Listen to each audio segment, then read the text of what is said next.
আপনাদের সামনে চলে এসেছি। আশা করছি আপনারা সবাই খুব খুব খুব ভালো আছেন। আর আজকে চলে এসেছি আবার একটা রান্নার ভিডিও নিয়ে। আজকে যেটা করব সেটা নিরামিষ রেসিপি করে দেখাবো আর ঢ্যাঁড়স দিয়ে করে দেখাবো। যারা ঢ্যাঁড়স খেতে ভালোবাসেন না তারাও অবশ্যই এই রেসিপিটা ট্রাই করে দেখতে পারেন। অবশ্যই খেয়ে দেখবেন, ভালো লাগবে। চলুন ভিডিওটা প্রথম থেকে শেষ পর্যন্ত দেখতে থাকুন।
ঢ্যাঁড়সের এই রেসিপির জন্য আমি এখানে ঢ্যাঁড়সটা নিয়ে নিয়েছি আর এটাকে ভালো করে পরিষ্কার করে ধুয়ে আমি এটাকে কেটে নিয়েছি। এরকম দুভাগে সব ভাগ করে নিয়েছি। এবার ঢ্যাঁড়সটাকে সবার প্রথমে আগে আমি ম্যারিনেট করে নিচ্ছি। দিয়ে দিচ্ছি হলুদ গুঁড়ো, দিয়ে দিচ্ছি লবণ, আর দিয়ে দিচ্ছি কাশ্মীরি লঙ্কার গুঁড়ো।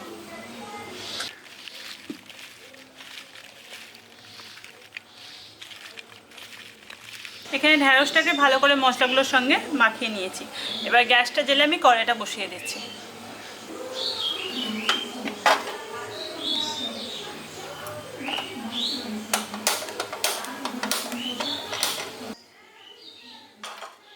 কড়াইটা গরম হয়ে গেছে। এবার কড়াইয়ের মধ্যে দিয়ে দিচ্ছি সর্ষের তেল। এখানে আমি 3 চামচ তেল দিয়ে দিচ্ছি। তেলটা দিকে গরম হয়ে গেছে। এবার ঢ্যাঁড়সগুলো আমি হালকা করে একটু ভেজে নিচ্ছি।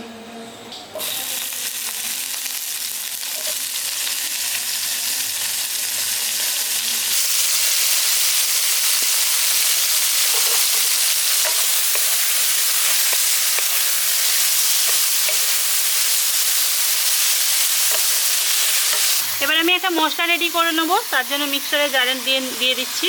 এখানে 8খানা কাজু বাদাম নিয়ে নিয়েছি, কাজু বাদামটা দিয়ে দিচ্ছি। আর তার সাথে দিয়ে দিচ্ছি 1 চামচ পোস্ত।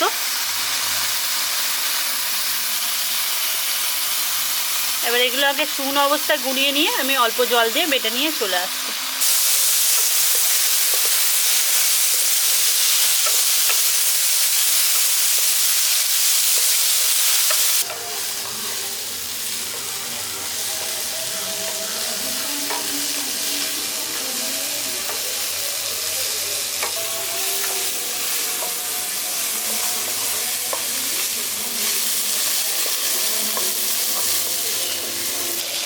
ঢ্যাঁড়সটা এখানে ভাজা হয়ে গেছে।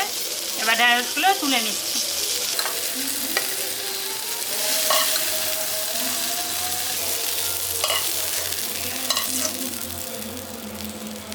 এবার কড়াই দিয়ে দিচ্ছি 2 চামচ তেল।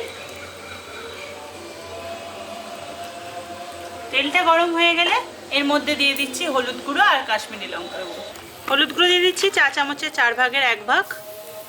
আর দিয়ে দিচ্ছি কাশ্মীরি লঙ্কার গুঁড়ো, দিয়ে দিচ্ছি 1 চামচ।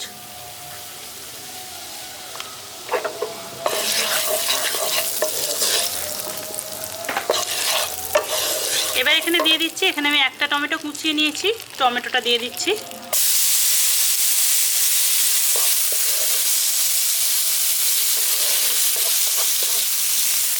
টমেটোটা যাতে নরম হয়ে যায় আমি এতে লবণটা দিয়ে দিচ্ছি।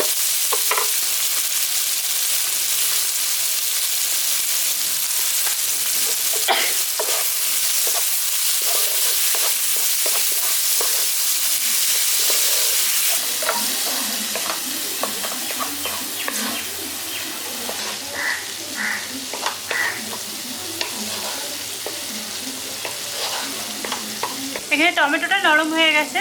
এখানে আমি সাদা সর্ষে, আপনারা কালো সর্ষেও নিতে পারেন, আমি সাদা সর্ষে লবণ আর লঙ্কা দিয়ে পেস্ট করে নিয়েছিলাম 1 চামচ। এবার এটা আমি দিয়ে দিচ্ছি।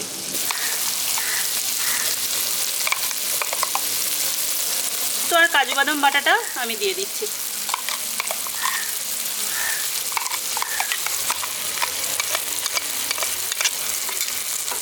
সামান্য একটু জল দিয়ে আমি মশলাটা দিয়ে দিচ্ছি।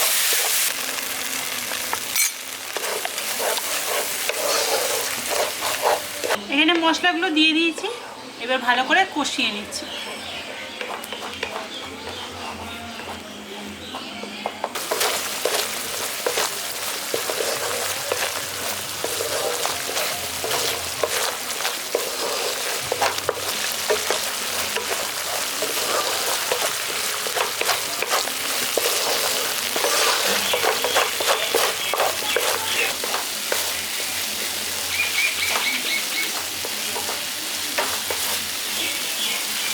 এখানে মশলাটা খুব ভালো করে কষিয়ে নিয়েছি বেশ খানিকক্ষণ ধরে।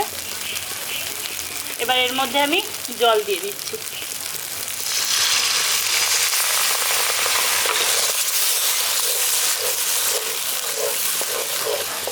জলটা দিয়ে ভালো করে মিশিয়ে দিয়েছি।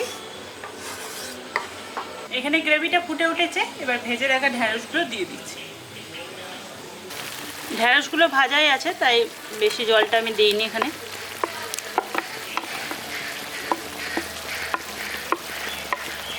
ভালো করে মিশিয়ে দিয়েছি। এবার ওপর দিয়ে দিয়ে দিচ্ছি 2টো চেরা কাঁচা লঙ্কা।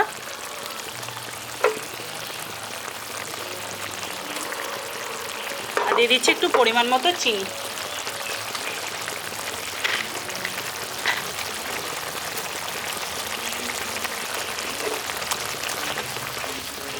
এবার ঢাকনা চাপা দিয়ে একটু হতে দিচ্ছি।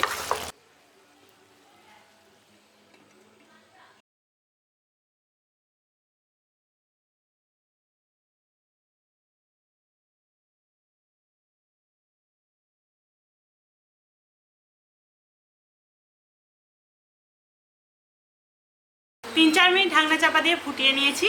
এখানে ঢ্যাঁড়সটা একদম রেডি। আমি এবার ঢাকনাটা খুলে দেখিয়ে দিচ্ছি। এখানে ঢ্যাঁড়সটা একদম রেডি। জলটা যেটা দিয়েছিলাম সেটা একদম টেনে গেছে, খুব সুন্দর একটা কালার চলে এসছে। আমি এখানে গ্যাসটা বন্ধ করে দিচ্ছি। আর সবার লাস্টে আমি ওপর দিয়ে একটু ধনেপাতা কুচানো ছড়িয়ে দিচ্ছি। আপনাদের যদি এই রেসিপিটা ভালো লাগে তাহলে একটা লাইক করে দেবেন, আর চ্যানেলকে সাবস্ক্রাইব করে না থাকলে প্লিজ করে দেবেন। পাশে থাকা বেল আইকনটা অবশ্যই ক্লিক করবেন, যাতে এরকম সুন্দর সুন্দর নতুন নতুন ভিডিওর আপডেট সবার প্রথমে আপনাদের কাছে চলে যায়। ইনস্টাগ্রামে ফলো করতে চাইলে ইনস্টাগ্রাম আইডির নাম হচ্ছে ভিলেজ শেফ শ্বেতা, আর ফেসবুকে ফলো করতে চাইলে ফেসবুক আইডির নাম হচ্ছে শ্বেতা ব্লগ। সবাই ভালো থাকবেন। আবার নেক্সট দিন আসবো এরকম নতুন নতুন সুন্দর সুন্দর ভিডিও নিয়ে। আজকের মতো বাই।